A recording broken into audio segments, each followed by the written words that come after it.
묵상 기도하심으로 새벽 예배를 시작하겠습니다. 하나님 감사합니다. 오늘도 우리에게 새날을 허락하시고 예배케 하신 은혜에 감사합니다. 오늘 이 하루도 주님과 동행하는 하루가 되게 하시고 목자 되신 하나님의 인도하심을 따라 믿음으로 승리하는 하루가 되도록 인도하여 주옵소서. 구름 기둥과 불 기둥으로 지켜주시며 또 때를 따라 돕는 은혜로 우리를 지키시며 공급해 주시고 주의 지팡이와 막대기로 우리를 인도하시고 보호하심을 누리는 하루가 되도록 인도해 주옵소서. 예수님의 이름으로 기도합니다. 아멘. 찬송 405장 드리겠습니다. 주의 친절한 발에 안기 세우리 마음이 평안하리 항상 기쁘고 복이 되겠네 영원하신 발에 안기세 주의 발에 그 크신 발에 안기세 주의 발에 영원하신 발에 안기세 날이 갈수록 주의 사랑이 두루 광명하게 비치고 전성 가는 길 편히 가리니 영원하신 발에 안기세 주의 발에 그 크신 발에 안기세 주의 발에 영원하신 발에 안기세 주의 보좌로 나아갈 때에 기뻐 찬미 소리 외치고 겁과 두려움 없어지리니 영원하신 발에 안기세 주의 발에 그 크신 발에 안기세 주의 발에 영원하신 발에 안기세. 아멘. 오늘 이 시간에 주시는 살아계신 하나님의 말씀은 신약성경 누가복음 3장 1절에서 6절까지의 말씀입니다. 디베료 황제가 통치한 지 15해 곧 본디오 빌라도가 유대의 총독으로 헤롯이 갈릴리의 분봉왕으로 그 동생 빌립이 이두레와 두라고니 지방의 분봉왕으로 루사니아가 아빌레네의 분봉왕으로 안나스와 가야바가 대제사장으로 있을 때에 하나님의 말씀이 빈들에서 사가랴의 아들 요한에게 임한지라. 요한이 요단강 북은 각처에 와서 죄사함을 받게 하는 회개의 세대를 전파하니 선지자 이사야의 책에 쓴바 광야에서 외치는 자의 소리가 있어 이르되 너희는 주의 길을 준비하라. 그의 오실 길을 곱게 하라. 모든 골짜기가 메워지고 모든 산과 작은 산이 낮아지고 굽은 것이 곧아지고 험한 길이 평탄해질 것이요 모든 육체가 하나님의 구원하심을 보리라. 아멘. 로마의 디베료 황제가 통치하던 시기에 유대 땅에는 안나스 그리고 그의 사위 가야바가 대제사장으로 섬겼습니다. 당시 대제사장들 뿐만이 아니라 영적인 지도자들이 제 역할을 감당하지 못했고 이렇게 하나님의 말씀은 광야의 세례 요한에게 임합니다. 한편 세례 요한은 사가랴와 엘리사벳 사이에서 태어났는데 이 아이의 태어나는 그 상황 자체가 굉장히 극적이죠. 사가랴도 제사장이 있는데 하나님 앞에서 아이를 구했고 그것을 위하여 기도했지만 그런데 정작 하나님이 아기를 준다고 했을 때는 믿지 못해서 벙어리가 되어버렸죠.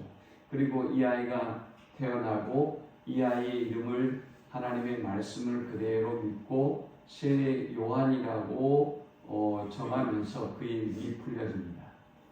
그리고 이 세례 요한의 출생과 더불어서 아버지가 기뻐하며 찬양하죠. 이 장의 끝부분에 등장하는 그의 찬양을 보면 얼마나 기뻐하는지 모릅니다.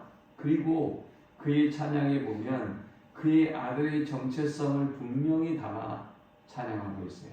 우리 아들이 어떤 아이다, 무슨 일을 한 아이다, 어떤 부모가 자기 자신이 누구의 길을 예비한다, 뭐 이런 걸 기뻐하겠어요. 그러나 사가랴는 예수 그리스도의 길을 예비하는 것의 가치를 알았고 그 일을 위하여 쓰임받는 자신의 아들의 길을 축복합니다. 그리고 이제 1장 80절에 보면 아기가 자라며 심령이 강하여지며 이스라엘에게 나타나는 날까지 빈들에 있으니라. 이 아이는 빈들에서 이제 하나님의 때를 기다리고 있습니다. 그리고 하나님의 말씀이 드디어 이 세례 요한에게 임했습니다. 세례 요한에게 하나님의 말씀이 임하자 그는 곧 주저하지 아니하고 하나님의 말씀을 선포하기 시작했는데 그가 하나님의 말씀을 광야에서 듣고 증거하는 이 과정을 통해서 우리는 세 가지의 영적 교훈을 묵상하려고 합니다. 첫 번째 우리가 이 본문을 통해서 얻을 수 있는 영적 교훈은 회개의 세례를 선포하라라는 것입니다. 이 광야라고 하는 곳이 하나님의 사람들에게 얼마나 중요한 곳인지 모릅니다.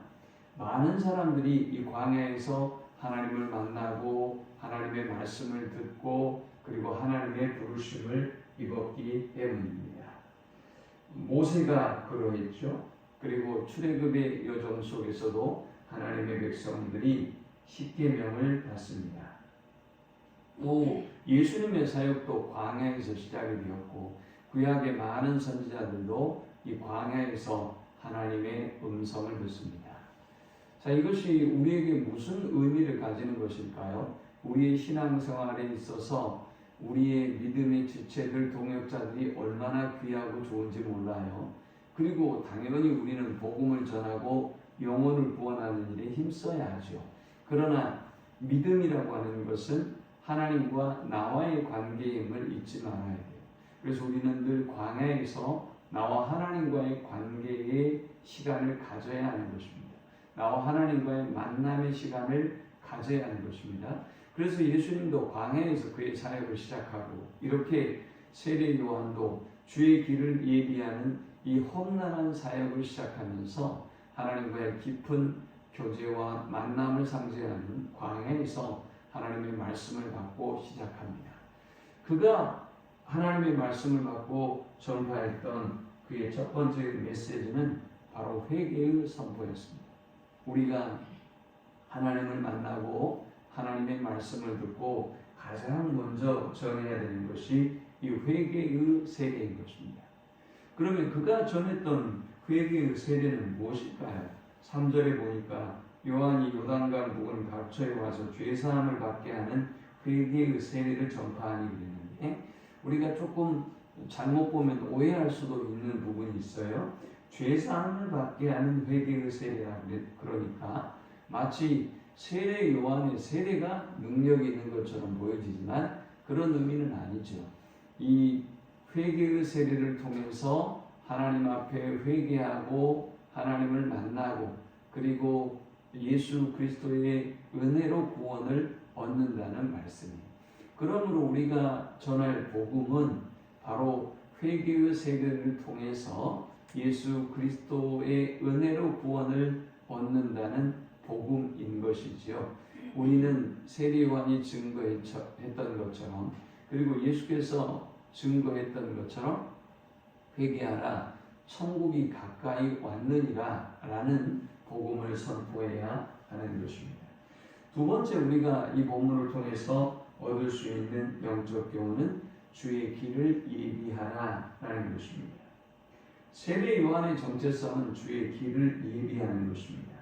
누가는 이사야 40장 3절의 말씀을 인용합니다. 광야에 외치는 자의 소리가 있을 것인데 그것이 바로 세례 요한의 사역이다 라는 것을 확인해 주고 있습니다. 외치는 자의 소리에 이르되 너희는 광야에서 여호와의 길을 예비하라. 사막에서 우리 하나님의 대로를 평탄하게 하라 했습니다. 세례 요한은 그에게 주신 사명대로 광야에서 주의 길을 예비하는 일을 위해서 그의 사명을 다합니다. 하나님의 사람들은 세례 요한처럼 자기가 주인공이 되는 것이 아니라, 자기가 돋보이는 것이 아니라, 자기가 주님처럼 인정받고 주님처럼 높아진 것이 아니라 나를 통해서 주님이 드러나고 나를 통해서 주님이 높아지는 사역을 감당해야 하는 것입니다. 오늘도 여러분의 가정과 만나는 사람들, 그리고 우리의 일터에서 주님의 길을 예비하는, 주님을 위하여 살아가는 복된 하루가 되시기를 축원합니다. 마지막 세 번째 우리가 이 본문을 통해 얻을 수 있는 영적 교훈은 언약의 성취를 선포하라 하는 것입니다. 이사야 선지자는 광야에 외치는 자의 소리가 있을 것이라고 예언했고, 그리고 그 예언은 이 세례 요한을 통해서 성취됩니다. 세례 요한 그 자체가 하나님의 말씀을 성취하는 사람이었어요. 그러므로 우리 역시도 하나님이 우리를 이 땅에 보내신 이유와 목적이 있죠. 사르트르는 인간이 그냥 사명도 없고 목적도 없는 그냥 던져진 존재라고 얘기하는데, 그러니까 특별한 보호와 삶의 목적과 이유도 없이 고독하고 외로운 인생으로 살아가는 거예요. 고아와 같은. 그러니까 불신자들이 고통의 시간을 살아가는 것이죠. 그러나 하나님의 사람들은 그렇지 않습니다. 하나님은 분명히 우리에게 삶의 목적을 주셨고, 하나님의 영광을 위해 살아가는 목적을 주셨고, 우리 각자에게 다 사명을 주시고 직분을 주셨어요. 그럼 우리는 그 일을 위해서 살아가야 되고, 그 일을 성취하는 삶을 세례 요한처럼 살아가야 하는 것입니다. 또한 세례 요한은 앞으로 오실 예수 그리스도가 궁극적으로 인류 구원의 언약을 성취할 분임을 선포합니다. 그는 주님의 길을 곱게 하라는 그 사명을 감당합니다. 주님의 길을 예비하고 곱게 하고 평탄하게 한다라는 말씀은 어떤 말씀일까요? 주님이 오시는 길에 장애물을 제거하라는 것입니다. 사람들이 주님을 대적하고 주님 앞에 교만하고 높아진 마음을 겸손하게 낮추고 가난하고 사모하는 마음으로 준비하고 만들라는 것입니다. 우리가 해야 할 일이죠.